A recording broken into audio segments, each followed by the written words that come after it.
Hello beautiful soul! Welcome back to my channel. This is my channel from Japan, Kabayan Libra. This reading is for you. Second half ng July 2026. Maraming salamat muna sa mga subscriber, new subscriber, cross-watcher. At sa mga bagong pasok dyan, welcome na welcome kayo sa bahay ni Ate Aimee. Sa mga nagpa-personal reading, salamat po. Kung gusto mo ng personal reading, lalagay ko dyan sa aking screen ng video ang aking FB. Para sa details ng personal reading, please text me sa messenger. Check nyo agad, check nyo maigi para hindi kayo ma-scam kasi may nagagaya sa akin. O kaya nasa description below or pumunta kayo dyan sa channel ko, dyan po yung link. Yan, yun na lang ang pindutin nyo para mapunta kayo sa aking FB. General reading, energy reading, Libra, hindi mo to personal reading, okay? Kuhanin mo lang talaga yung sa'yo. Or yung pwedeng makatulong sa iyo, okay? Tatandaan mo palagi. Okay, tabi muna natin ito, ate. Libra, don't forget to subscribe, comment, and syempre, if you want to share, at saka, okay lang din, mas good. Tsaka paki-hype na lang din yung aking video dyan sa baba. Ayan, may hype dyan. Yan, well, it's your choice naman din, no? Pero maraming salamat sa inyo. God bless you all. Show me, show me, show me, show me, Libra.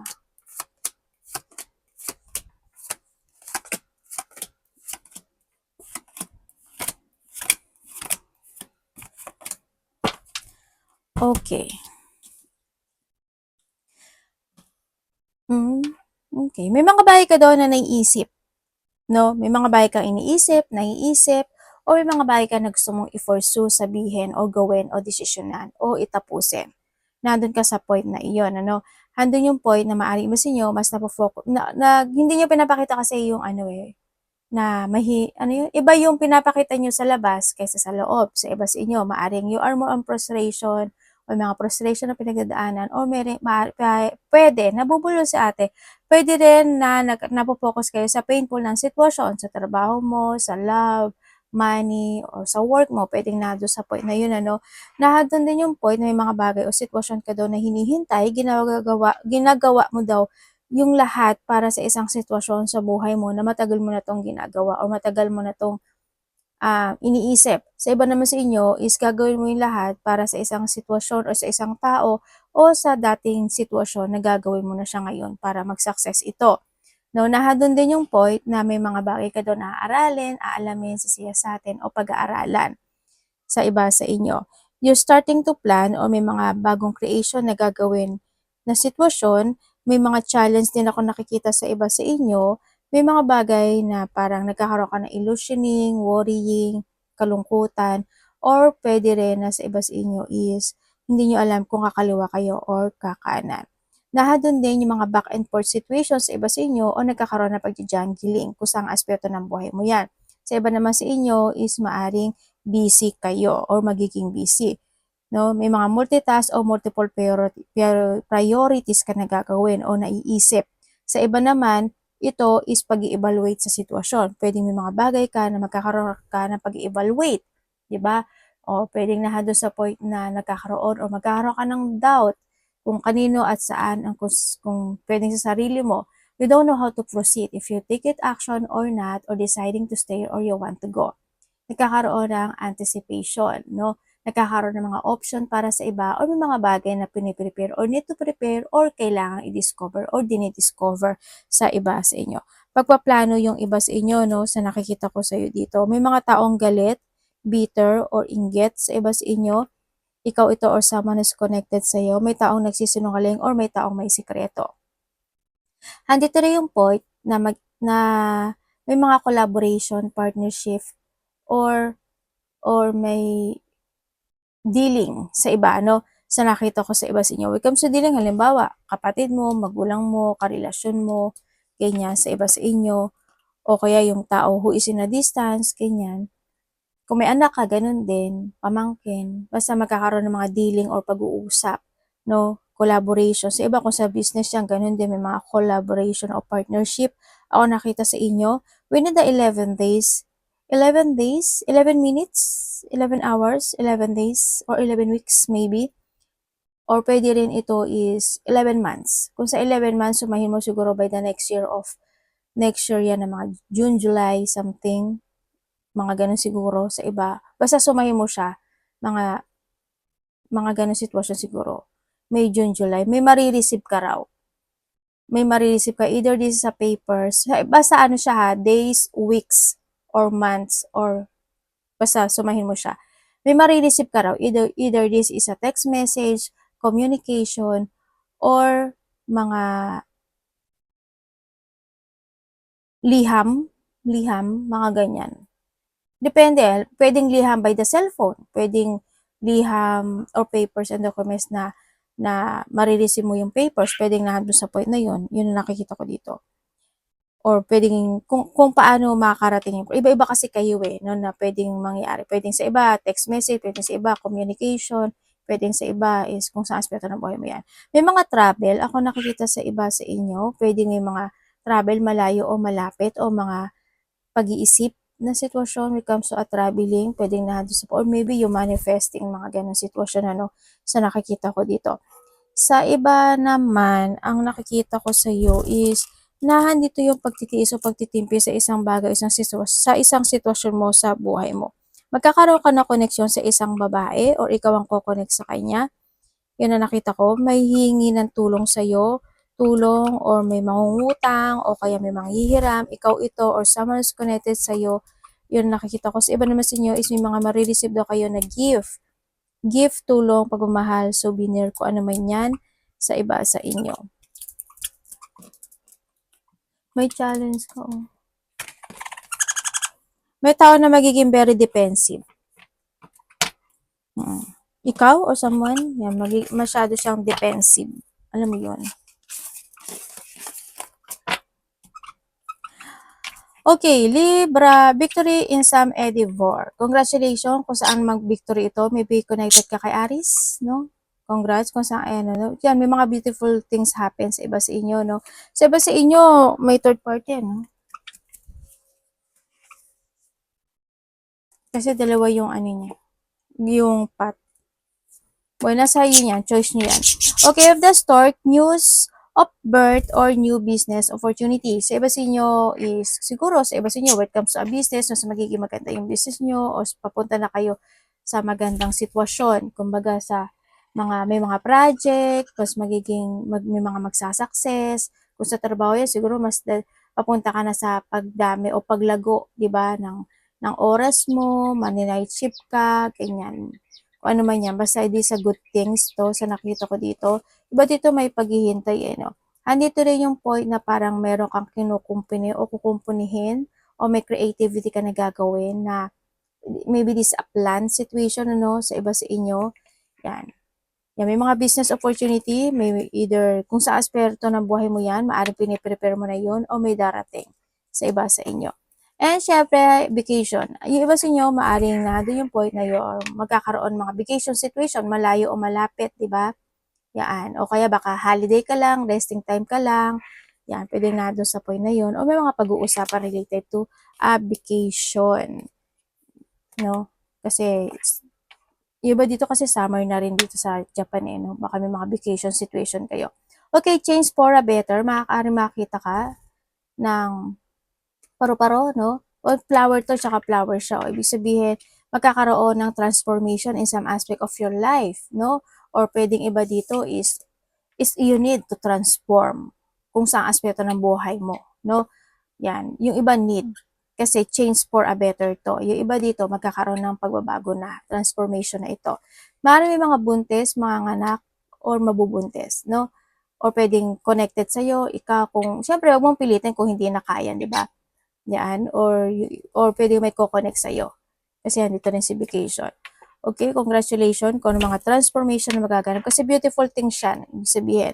Peace and harmony, mas makakaramdam ka na ngayon ng peace and harmony, ganyan. Mas mararamdaman mo yung pag-aang ng sitwasyon, yung pag-aang ng mga bagay-bagay o sitwasyon mo this time. Sa iba't sinyo is kailangan planuhin, kailangan ng pag-umpisahan. Okay, kailangan baguhin. Para makamit mo si peace and harmony. Okay, sa titingnan ko kay peace and harmony, ibig sabihin din dito is may tao na gusto niya ng forgiveness at gusto niya ng apology.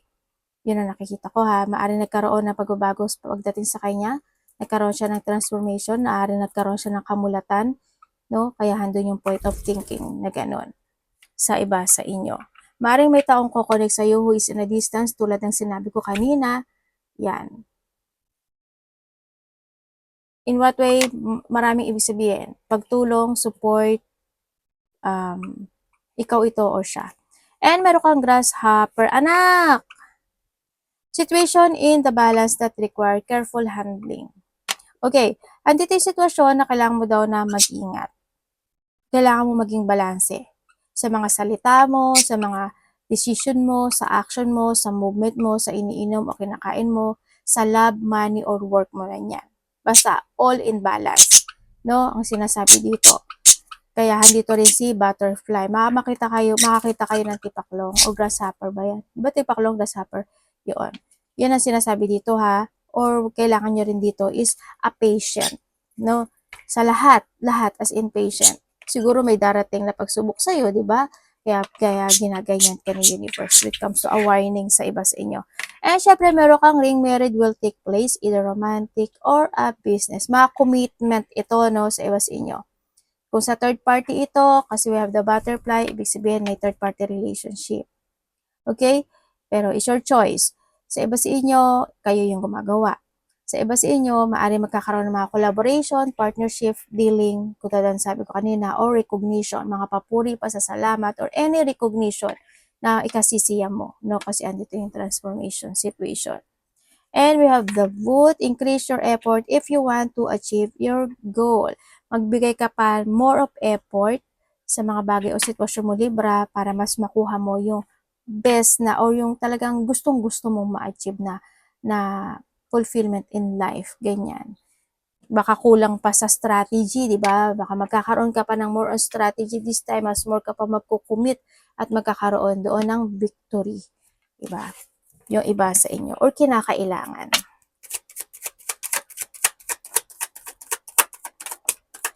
Libra.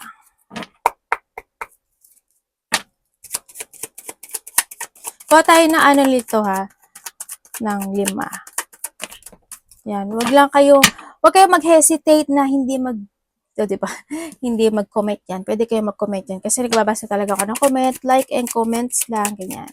Subscribe. Saka yung mga nag-hype yan, thank you. Thank you talaga sa inyo lahat. Kasi nakakatulong sa amin yan, sa aming mga content creator. Siyempre, hindi lang sa akin, sa aming lahat, di ba? Okay, we have the confinement. Okay, may mga tolerance, may mga sitwasyon na mararamdaman mo yung higpit, mararamdaman mo yung lungkot, mararamdaman mo yung stress, depression, you feeling trapped, you feeling stuck, or pwedeng mag-focus ka in a painful situation, mga ganyan. Sana wala namang nakulong, di ba? Yan, ingat na lang din kayo sa iba sa inyo. Kung wala ka namang ginagawang masama, 'di ba? Hindi ka makukulong, hindi ka maku-corner, hindi ka masisita. Nandoon lang 'yun sa point na 'yon. Okay? Sa iba sa inyo. And syempre, huwag ka ring makisawsaw sa mga bagay o sitwasyon na hindi maganda. Yan. Wag mga tolerance situation. Yan, iwasan mo yung mga ganyan sitwasyon. Maingat na lang din kayo sa mga pagnanakaw, ano, mga robbery. Maraming ibig sabihin na pagnanakaw. Pagnanakaw ng idea, pagnanakaw ng karelasyon, pagnanakaw ng pera, pagnanakaw ng valuable things. So, ano man pagnanakaw yan, alam niyo naman siguro ibig sabihin. May mga tao na hindi magiging good o magiging unfair sa'yo. Kumbaga, may mga kikilingan. Ikaw ito or someone is connected sa'yo. Yan, may mga sitwasyon daw. Basta mag-ingat kayo kasi ito parang may mga hindi pag-iingat, nagkakaroon ng pagpapabaya, no? Ibig sabihin, either kasi andito rin si grasshopper, ibig sabihin magkakaroon ka ng pagpapabaya, either sa love mo, sa money mo, sa work mo, o sa sarili mo, no? Ingat ka na lang din sa iba sa inyo. Yan, may mga exploitation, no? Ingat, mukhang, pasabog, may pasabog. Okay, congrats! Libra! There's a luck. There's a jackpot, fortune, and reward. O, diba? Tulad na sabi ko kanina, may mga recognition, pasasalamat, papuri. Diba? Congrats! Mari ba sa inyo, you are luck? Nandyan yung luck nyo. May mga blessing, abundance, achievement, and fulfillment happen to your life. Yan, baka manalo kayo rin. Baka sana energy nyo to. Baka Siyempre, isipin nyo, kung mabuti kang tao, marireceive mo yung blessing na yun, di ba? Ando na yung point na yun. Well, hoping energy nyo itong nakuha ko ha. Yan. Yan. Tumaya kayo, baka energy nyo nakuha ko. Energy nyo yung nakuha ko.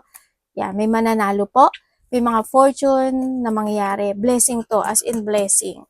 And we have mas makakaramdam ka na daw ngayon ng peace of mind or kinakailangan mo rin ng peace of mind, mental peace kasi you have also the vacation, baka may mga traveling situation malayo o malapit yan. Yan, sa iba sa inyo. And then also, iba sa inyo, hilig ba kayo mag-meditate? Or baka you need mo nang mag-meditate kasi pwedeng nahandito ka sa sitwasyon na ito, di ba? O may nagmamatsago, may nagsisinungaling, may liar, dishonest, tsaka manipulative, controlling, yan, mga panluloko, no? Yan. Mga tuso, mga pangliling lang.